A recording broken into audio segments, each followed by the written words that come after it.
খুবই ইন্ট্রোভার্ট একটা ছেলে ছিলাম। ন্যাশনাল ইউনিভার্সিটি থেকে একটা ভালো ক্যান্ডিডেট পাই না। এখন আমি পাঠাও ফিনটেকে আছি অ্যাজ এ ডেপুটি ম্যানেজার।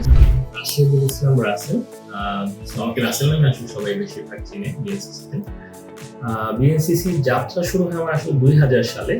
তখন আমি আর্মি উইং এর ক্যাডেট ছিলাম, বাট তখন আসলে বিএনসিসি কি এটা খুব একটা বুঝি নাই।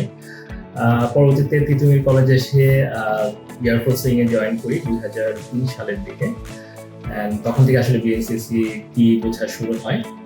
সো বিএনসিসির পাশাপাশি আমি অনেকগুলো সংগঠন করতাম, কিন্তু বিএনসিসি আমাকে লিডারশিপ শিখিয়েছে, যেটা এখন চাকরি ক্ষেত্রে আসলে কাজে লাগতেছে। আমি যদি বলি যে বিএনসিসি, অনেকেই বলে যে বিএনসিসি করে আসলে কি লাভ।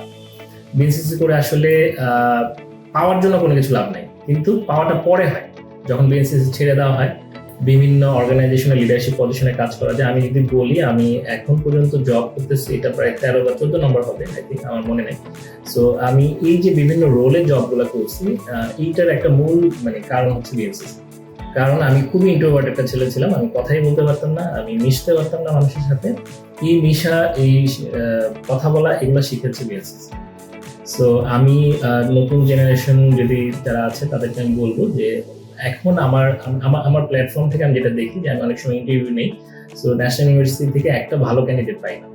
তো এটার কারণ কি? এটার কারণ হচ্ছে যে কমিউনিকেশন স্কিলে অনেক পিছিয়ে আছে সবাই। সো সবাইকে বলবো যে কমিউনিকেশন স্কিলটাকে অনেক বেটার করার জন্য, নেটওয়ার্কিং অনেক ভালো করার জন্য, বিশেষ করে বাংলা এবং ইংলিশে কথা বলাটা আগে শিখতে হবে। তো আমি মনে করি এটা বিএনসিসি থেকে শেখায়। তো চাকরি ক্ষেত্রে ভালো করতে হলে বিএনসিসিরও ভালো একটা অবদান আছে। যে কোনো জায়গায়, প্র্যাকটিক্যাল লাইফ হোক, বাইরে জগৎ হোক, সব জায়গায় বিএনসিসি কাজে লাগে। আমি কোনো জব করেছি, বাংলালিংকে করেছি, এখন আমি পাঠাও ফিনটেকে আছি as a deputy manager. So এখানে লিডারশিপ পজিশনে কাজ করছি। দীর্ঘদিন আমি এখানে ট্রেনিং অ্যান্ড ডেভেলপমেন্টে কাজ করেছি, অনেক ইন্টারভিউ নিয়েছি। সো এগুলো সবগুলোর অবদানে আমি যদি এক কথায় বলতে যাই, বিএনসিসি একটা বড় অবদান আছে। দীর্ঘ 2-3 বছর পরে একদিন কলেজে এসে দেখলাম যে কেউ কাউকে চিনি না আসলে। আমি বিএনসিসি রুমে সামনে গেলাম, কেউ দেখে জিজ্ঞেস করে না, বা একটা অন্যরকম একটা অবস্থা। তখন একটা ফিল করলাম যে আসলে এরকম যদি হয় তাহলে তো আসলে কেউ কাউকে কোনোদিন চিনবে না।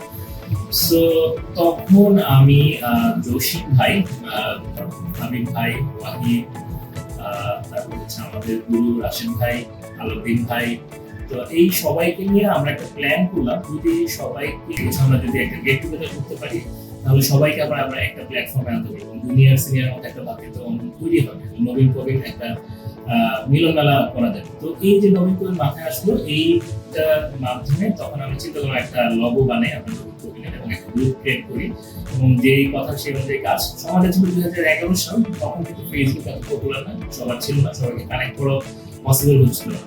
নবীন প্রবীণ আরেকটা গ্রুপ ক্রিয়েট করলাম।